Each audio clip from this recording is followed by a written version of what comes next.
Hey everyone, it's Fiore from and with Operation Mainland. This is a quick video I wanted to put out there talking about the roadside rentals project that I'm working on. It's in the really early stages, guys, so don't expect some super thriving business yet. But I think it's important to talk about these projects, from like the ground up. That way you can kind of learn from my mistakes, and if you decide to do something like this, you won't make them.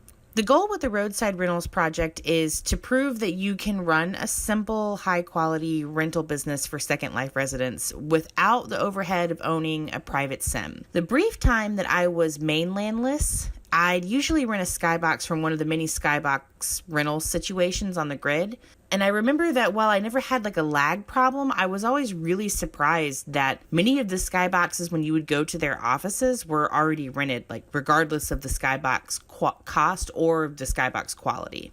To start the project, I purchased 2 plots in a sim called Cascade for about 4,000 linden total. They weren't connected, but there is a stretch of abandoned land between them, so I might be able to connect them later if I decided I wanted to do that. They're also in 2 really good spots as far as being roadside. One of them is right next to a ski lift. The other is right around the corner, and next to it is, you guessed it, a pod stations. My biggest hurdle was how I planned to approach the Skybox rental process, and in order to be able to provide my tenants with, like a beautiful place to live, I'd also have to have solutions for how to keep their areas, private and secure and manageable, even make the whole process manageable for me without having to dedicate my whole SL time to running a rental business. When you break it all down, what I would ultimately need would be a teleporting process from the Skybox to the office, a way for them to pay for their rental, some sort of security scanner that wouldn't lag the sim into oblivion, especially when I rezzed it 5 or more times.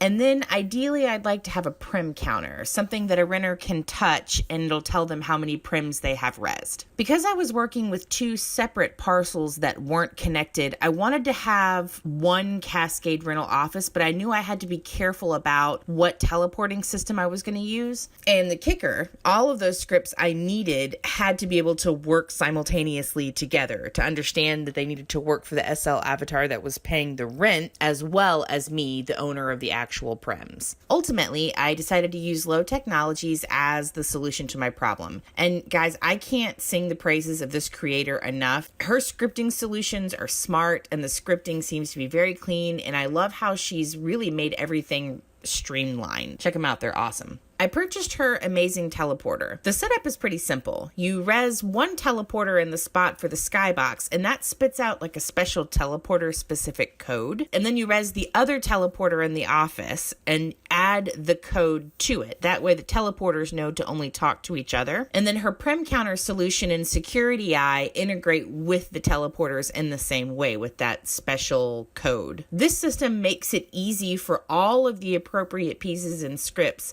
to know that they need to not only work for me, the owner, but the tenant who has paid them as well. It was pretty simple once I read the instructions on how to set it up, and having set up 2 roadside rental locations, I can endorse it and say I'm pretty happy with it. When I had my scripts decided on, I had to make some decisions about the Skyboxes I was going to use. In terms of lag, there are lots of factors that can affect how you experience SecondLife. From anything from like your graphics setting, it plays a part, or whether or not you've got shadows turned on into your viewer, or how far in the distance your avatar can see. The number of scripts running in a region matter, how many avatars are there, what quality the textures are that are on the objects that your avatar can see and where, how big or small those textures are pixel-wise, how many textures the object has in order for it to be viewed correctly to your computer, how fast your Wi-Fi is, what part of the world you're in. So really, like that list for all possible things that could be lag, it just goes on and on and on. And all of these play a factor in how you interact with SecondLife and how your SecondLife experience is going to be at any given moment.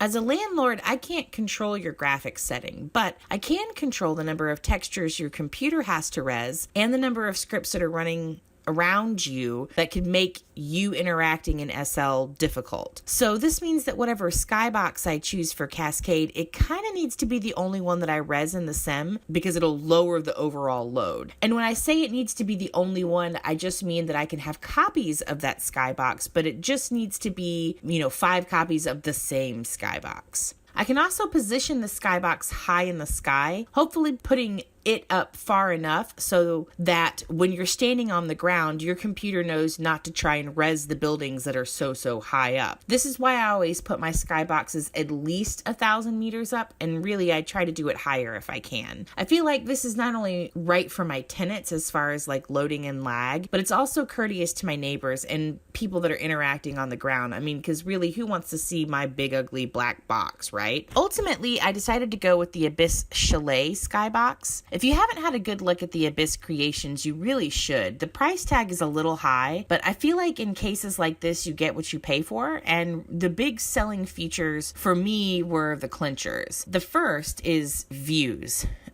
Of course, views. I'm really big on views in Second Life. It's one of my favorite parts of the world, and I think that when we come here, sometimes we come to escape. And I want to make sure that the home that I provide for my tenants is not only beautiful, but it provides beautiful views as well. And, this chalet sim surround and the feeling that is, out on that balcony, it really adds something to the rental. And you can make it snow outside or not, or you can change the image to make it look like a different environment. So you can really kind of give the unit like a different feel. It could have a beachy vibe or a mountainy vibe. So you can really change it. The textures are stunning. I mean, the day and night option is really cool as far as how the Skybox looks on the inside. Utilizing the built-in lights that actually change the entire look of the Skybox when you flip that night or day option off and on are really big for me. And then the last big factor was the fact that the unit was right around 65 prims. And this was under budget because I set a 200 prim total budget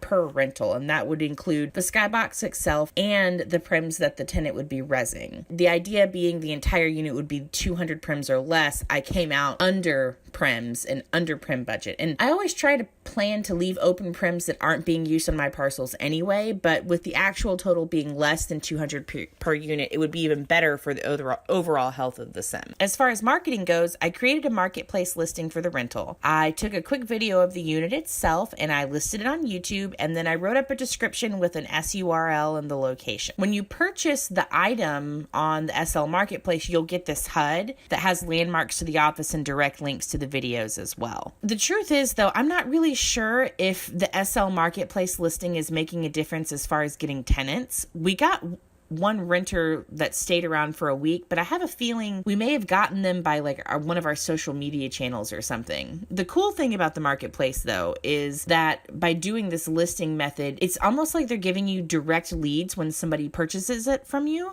because those are people that are obviously actively looking for a place to live in SL. We have the land listed in the search under a variety of keywords associated with rentals and Second Life, but the truth is I'm a rental small fry, so I don't expect my views to, my listings to show up anywhere near the first page. To try to understand more about where my current renters are coming from, though, I added a get free rent survey to try and figure out where my leads are. It was just a simple Google form that current renters can fill out for an additional 3 days worth of rent. Giving away free rent is an easy way to encourage somebody to answer that question, and literally it doesn't cost me anything, especially while I'm waiting to get long-term rentals as it is. The rental office is pretty simple. It's a very simple setup. I have the teleporters that the tenants can pay to rent a Skybox, but I also have information about roadside rentals, the Operation Mainland project, links to the different YouTube tours, and a group joiner for the land group. I wanted a nice, round, easy number to work with, so I let the rental terms stay at 100 prims for 250 linden a week. That's a pretty fair prim budget, and the price is pretty affordable too.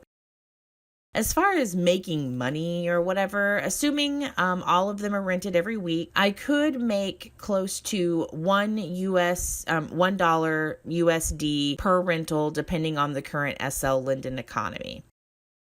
So I copied the same setup over at Turnup, which is the other location with like a different Skybox style, which gives me a total of 10 rental units. And if all of them are rented, that's a total of 2,500 linden per week, which you could, assuming the SL economy for lindens is good, could be somewhere between $20 and $25 USD. Moving forward, my focus is probably to buy more land for this project if I want to do more with it. And the land I would buy would probably be near the areas that I already have.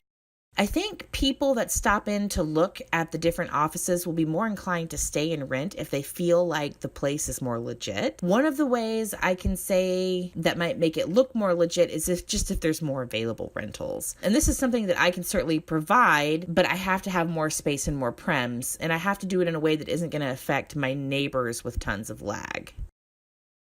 If I can't buy more land in either of the places I'm currently at, I need to find a good spot. I personally have a little more than 4,000 square feet more of land that I can add without moving to the next mainland tier payment. The goal now is to find a very large and really unique roadside parcel, maybe like next to a railroad or something really cool. And the idea would be able to add another public space on the ground and then have a series of skyboxes and a rental office in that sky as well. So that's all the details about the roadside rentals project as of January 2020. I'll do another update in a few months to let you know how things are going and what other tips and tricks I've tried to help get the business off the ground. For more information on the amazing creators I talked about or for the really awesome SecondLife marketplace stores, you can find the links in the detail below. You can also find the SURLs of our roadside rental locations just in case, if you need a place to call home in SL. Need something to do or curious what else is going on with Operation Mainland? Be sure to check out our other videos as well and follow us on Twitter and Pinterest.